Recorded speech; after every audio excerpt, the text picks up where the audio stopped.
ઓમ શ્રી ગણેશાય નમઃ. જય શ્રી કૃષ્ણ મિત્રો. આજે આપણે શિવ પાર્વતીના વિવાહની કથા સાંભળીશું. ઓમ નમઃ શિવાય.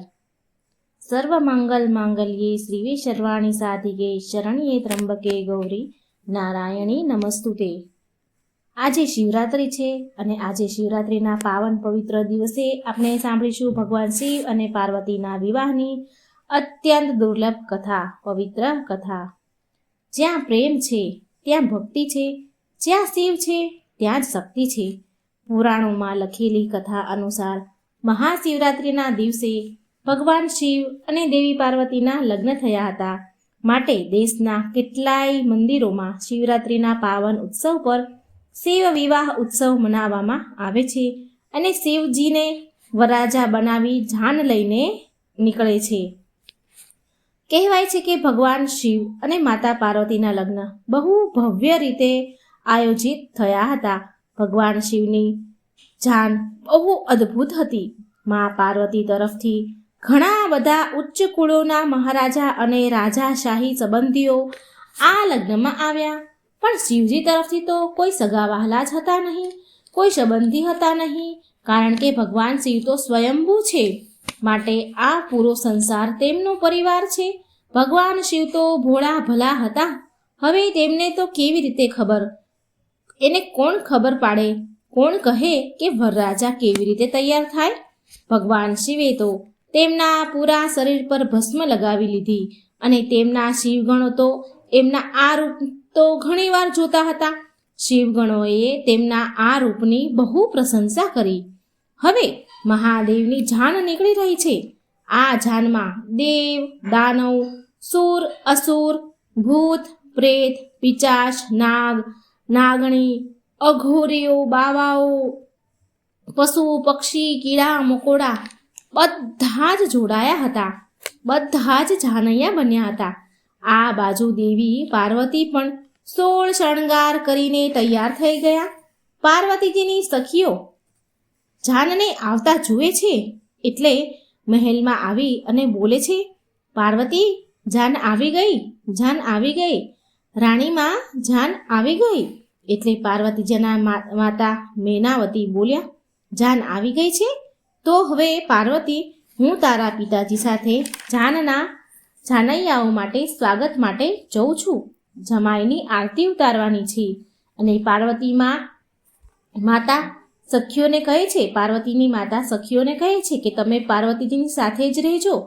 અને પછી સ્વાગત માટે મેનાવતી અને બધી જ સ્ત્રીઓ વધુ પક્ષની આરતીની થાળી લઈને આવી. ભગવાન શિવના સાસુમાં રાણી મેનાવતી એમના જમાઈની આરતી ઉતારવા માટે દરવાજે પહોંચ્યા.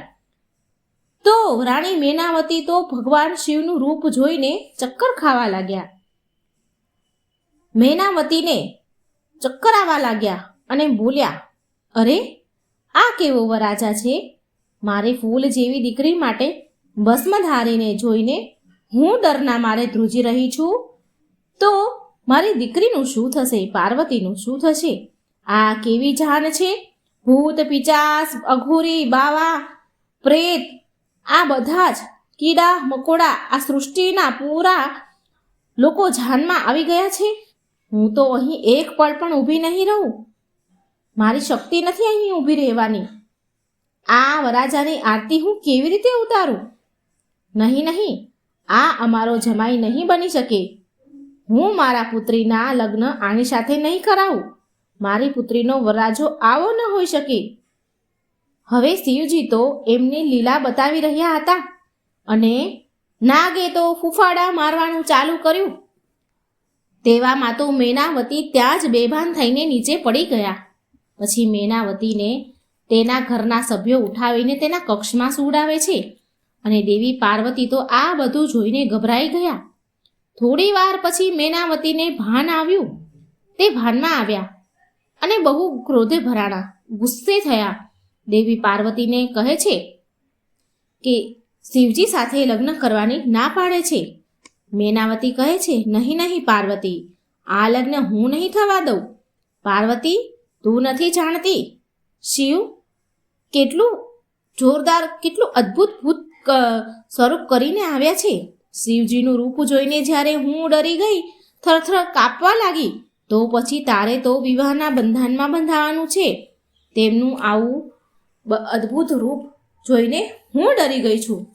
તો તું શિવ સાથે કેવી રીતે રહી શકીશ? અરે, શિવજી તો વરાજા બનીને નથી આવ્યા, એ તો ભસ્મધારી બધાના ભૂત પ્રેત પિચાસ અઘોરીને લઈને આવ્યા છે. હું આરતી ઉતારવા નહીં જાઉં. આ સાંભળી હિમ નરેશ પાર્વતીના પિતા કહે છે, અરે રાણી મેનાવતી, એકવાર આપણે આપણી પુત્રીની વાત પણ સાંભળવી જોઈએ. એનો શું વિચાર છે? એ શું કહેવા માંગે છે? જાનવાળા બધા આપણી વાટ જોઈ રહ્યા છે. એટલે પાર્વતીજી બોલ્યા, માં, પિતાશ્રી, તમે ચિંતા ન કરો. હું મહાદેવને સમજાવું છું. બસ મને એકવાર મહાદેવને મળવાની આજ્ઞા આપો. હું એને મળવા માંગુ છું.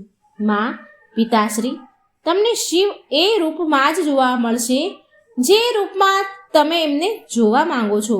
પછી હિમાલય બોલ્યા, સારું પાર્વતી, જા એકવાર મહાદેવજીને સાથે વાત કરી આવ.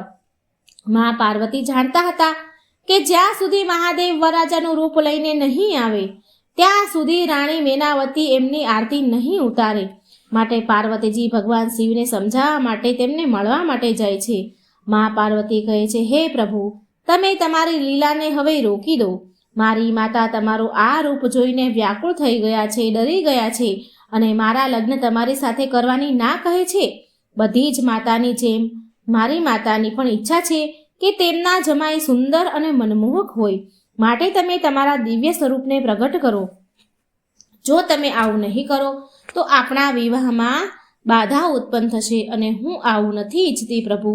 મહાદેવ બોલ્યા, ઠીક છે દેવી પાર્વતી, તમારી આવી જ ઈચ્છા છે તો હું આવું જ કરીશ. હું સુંદર રૂપ ધારણ જરૂર કરું છું.